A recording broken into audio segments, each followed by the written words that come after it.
Ketika sedang diajari pacar Sung-hee, Woo-yeon dibuat cemburu lagi dengan Sung-hee yang memberikan perhatian berupa air minum ke pacarnya tepat di depan Woo-yeon. Di kelas desain, Sung-hee diminta temannya untuk mengenalinya dengan Woo-yeon. Namun Woo-yeon menolak walau sudah dibujuk Sung-hee. Mereka berdua pun menyempatkan diri untuk membantu pasangan tua yang sedang memintahkan barang. Malamnya di tempat kos, Ungke meminjam sambungan internetnya Sung-hee untuk disambungkan ke komputernya mereka dengan tujuan untuk mendownload bokep bajakan. Ketika sedang menonton, tak lama datanglah polisi yang menggebrek mereka dengan melacak IP-nya Sung-hee. Sung-hee dan Woo-yeon pun dibawa ke kantor polisi. 맞네. 야, IT 강국이잖아, 우리나라가. 이거 나 어떻게 해, 진짜. 어떻게 백이지 이거 작물이야, 작물. Di kantor polisi, terjadi sedikit kesalahpahaman, di mana Pak Polisi mengira kakek dan nenek yang ditolong mereka tadi adalah neneknya Sung-hee, karena kakek dan nenek tadi yang memberikan uang. Pak Polisi itu pun meminta nomor teleponnya kakek dan nenek Sung-hee. Namun Sung-hee menjawab bahwa kakek dan neneknya sudah lama mati. Bahkan dia tak mengingat wajah mereka berdua. Pak Polisi yang salah paham itu pun marah dan berkata untuk jangan berbohong atau membodohi polisi.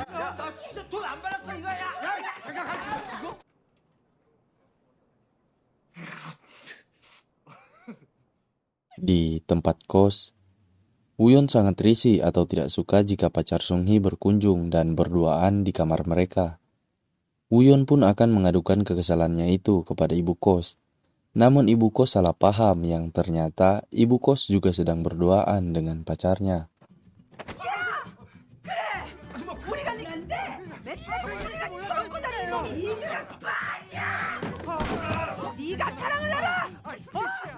Besoknya ketika di kampus, terlihat Opok dan Ungke yang sedang menggoda para gadis. Lalu, Hwe tak sengaja mengatakan bahwa hari ini adalah hari ibu. Sontak Woo-yeon teringat dengan ulang tahunnya Sung-hee. Woo-yeon pun bergegas dan akan memberikannya selamat. Woo-yeon pun membawa bunga dan mendapati Sung-hee yang diberikan hadiah berupa kalung oleh pacarnya. Karena merasa sakit hati, Woo-yeon pun melakukan hal ini.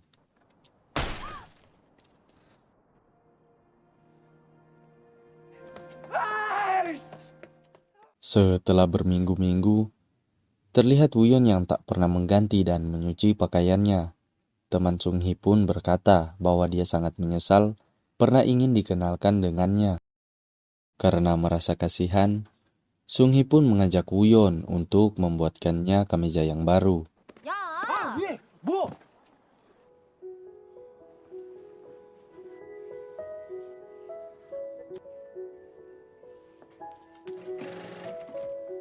Ketika di perpustakaan, Woo-yeon mendapati pacar Sung-hee yang sedang berduaan dengan wanita lain.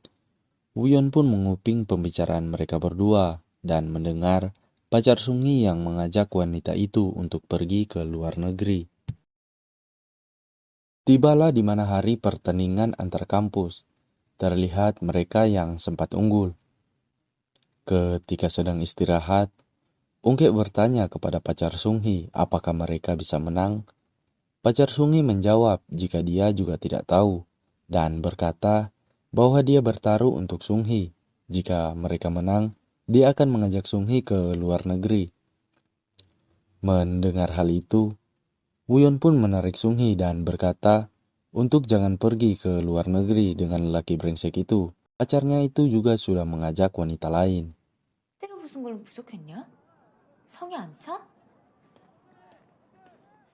Lalu pertandingan pun kembali dimulai. Terlihat tim Woo-yeon yang sudah tertekan dan tertinggal. Kini waktu hanya tersisa 3 detik. Lalu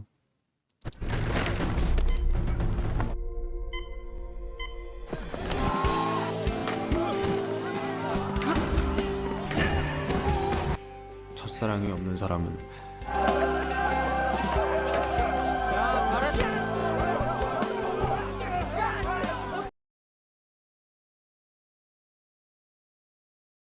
tahun pun berganti tahun. Semenjak kejadian itu, Woo-yeon sudah tak pernah mendengar kabar dari Sung-hee. terlihat dia yang sudah memiliki pacar baru. Woo-yeon sekarang bekerja di salah satu gym. Ketika sedang membagikan brosur, dia tak sengaja melihat Sung-hee yang sedang bersama seorang pria. Woo-yeon pun mengikuti mereka yang ternyata Sung-hee sekarang berprofesi sebagai model. Ketika sedang berada di kafe, Sung-hee mendapat SMS dari temannya yang dia minta untuk menjadi sopirnya karena dia yang banyak pekerjaan di luar kota. Karena temannya berhalangan, Woo-yeon pun mengajukan diri untuk menjadi supir Sung-hee. 야 그거 하나도 제대로 못해? 야 상세 좀 다시. 물어 보면서 물에 빠지고 끝내자. 좀 좋잖아. 그래 가자 그렇게. Ketika mengantar Sung-hee pulang, Woo-yeon memberikan brosur lowongan untuk desainer baru dan berkata, memang yang dilakukan Sung-hee sekarang sangat keren, tapi akan terlihat lebih keren jika Sung-hee sedang mendesain.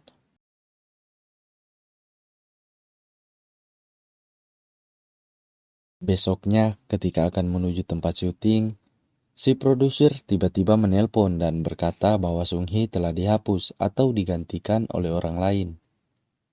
Melihat Sung-hee sedih, Woo-yeon pun mengajaknya ke suatu tempat guna menghibur cinta pertamanya itu. 돼 있냐? 버스면 타. 12시고 우연히 11시. 하지마 진짜. 야 너 진짜 잡히면 죽는다.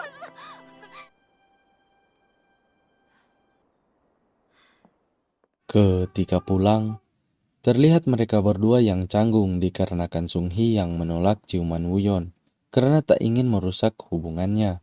너 좋아해. 나도 너랑 있으면 편하고 좋아. 근데 어쩌라고? 방우야. 자리. 차렷.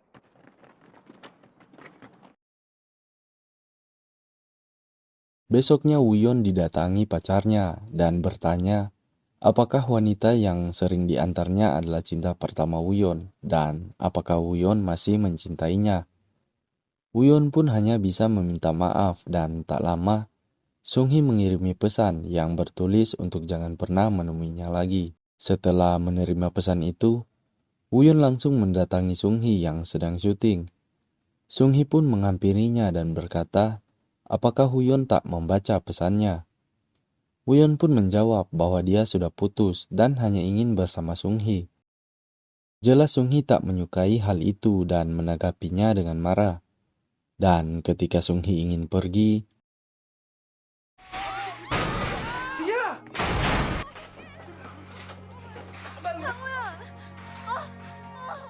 ketika sedang di rumah sakit, Sung-hee menyayangkan tentang ujian fisik tes guru olahraga besok. Namun, Woo-yeon berkata bahwa dia bisa mengulanginya tahun depan. Lalu Sung-hee berkata mengapa Woo-yeon masih bisa tertawa, dan Woo-yeon menjawab bahwa dia bersyukur Sung-hee tak apa-apa.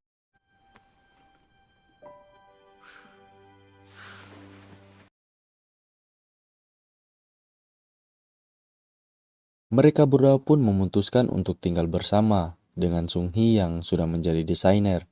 Namun Woo-yeon belum bisa lulus dari tes guru olahraganya dikarenakan dia yang mengalami cedera.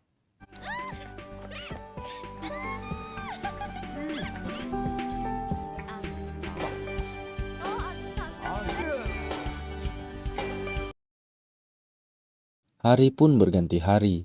Terlihat mereka berdua yang sedang jalan-jalan di suatu tempat. Lalu Woo-yeon bertanya mengapa Sung-hee mengajaknya ke sini. Yang mana ternyata alasan Sung-hee mengajaknya ke sini guna untuk membicarakan sesuatu. Di mana Sung-hee dikirim perusahaannya selama 2 tahun dan maksimal 3 tahun untuk pergi ke Belgia.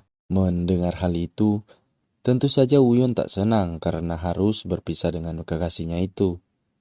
Namun bagaimanapun juga sebagai seorang pria Woo-yeon tak bisa melarang dan hanya menyuruh untuk pergi saja.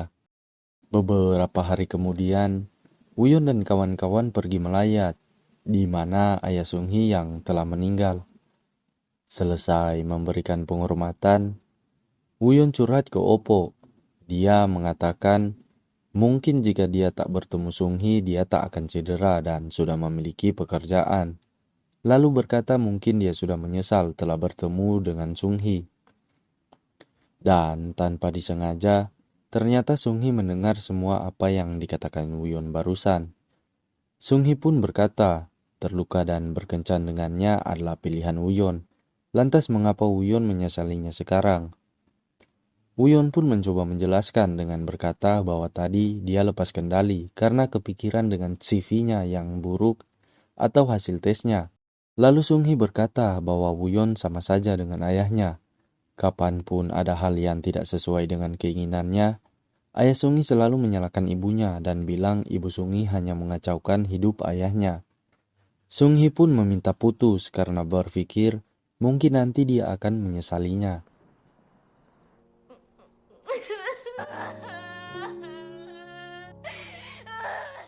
Sehari sebelum ke Belgia, mereka berdua bertemu di sebuah taman. Alasan Sung Hee ingin bertemu Woo-yeon hanya untuk mengatakan bahwa dia memutuskan untuk pergi ke Belgia. Karena itu adalah kesempatan yang bagus. Lalu Woo-yeon menjawab itu adalah keputusan yang baik dan dia akan menunggu hingga sampai Sung Hee pulang. Lalu berkata bahwa dia juga sedang diterima oleh sekolah yang direkomendasikan oleh dosennya. Mendengar hal itu, Sung Hee berkata bahwa dia merasa lebih baik. Lalu Woo-yeon menyadari bahwa cincin yang diberikan telah dilepas Sung Hee. Itu menandakan bahwa Sung Hee benar-benar ingin putus darinya.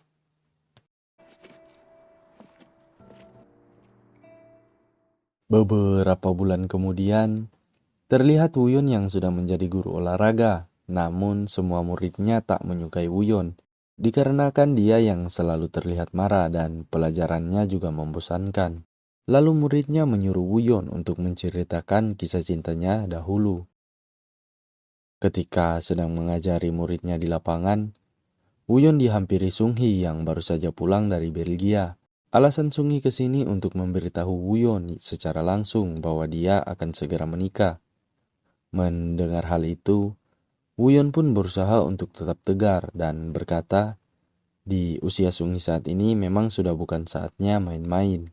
Dan berharap semoga Sung Hee bahagia dan melahirkan anak-anak yang sehat. Malamnya, Woo-yeon pun mabuk dengan CS-CS-nya. Dia mengajak CS-CS-nya itu untuk pergi ke tempat terpencil.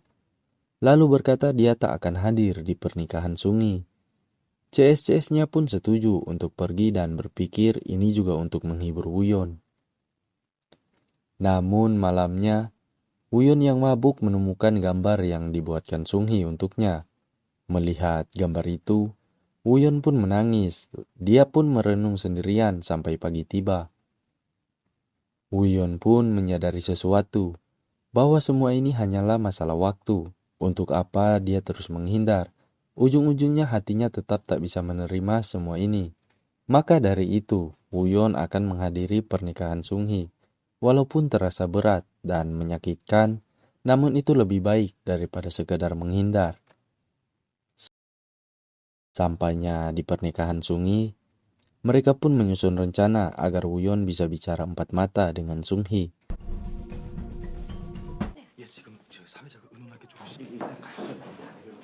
Ketika masuk, Woo-yeon pun duduk lalu dia mengatakan, "Hwan Sung Hee, aku benar-benar sangat menyesal menyakitimu. Dengan berkata aku menyesal mengenalmu. Padahal itu sebenarnya adalah sebaliknya. Aku sangat bahagia meski terlambat. Mengajar juga sangat menyenangkan. Itu semua berkat dirimu. Aku menemukan impian baru berkatmu. Pergi kuliah, bertemu teman-teman baru, dan menjadi guru. Kamu mengubahku menjadi aku yang sebenarnya. Aku bisa saja membuang waktuku. Tapi kamu merubahku menjadi lelaki sejati. Terima kasih telah hadir secara tiba-tiba di hidupku. Hiduplah dengan baik dan bahagia selalu, Hwan Sung Hee." Lalu Sung Hee berkata saat mengunjungi Woo-yeon di sekolah, ada sesuatu yang ingin dia katakan. "Kapanpun aku merasa kesepian, merasa kehilangan arah, melupakan mimpiku atau mengambil arah yang salah, kamu selalu ada di sisiku. Terima kasih Hang Woo-yeon, terima kasih banyak." Mereka pun berjabat tangan, lalu film ditutup dengan Sung Hee yang berjalan ke arah altar. dengan Woo-yeon yang melihatnya sambil tersenyum. Lalu, film pun berakhir.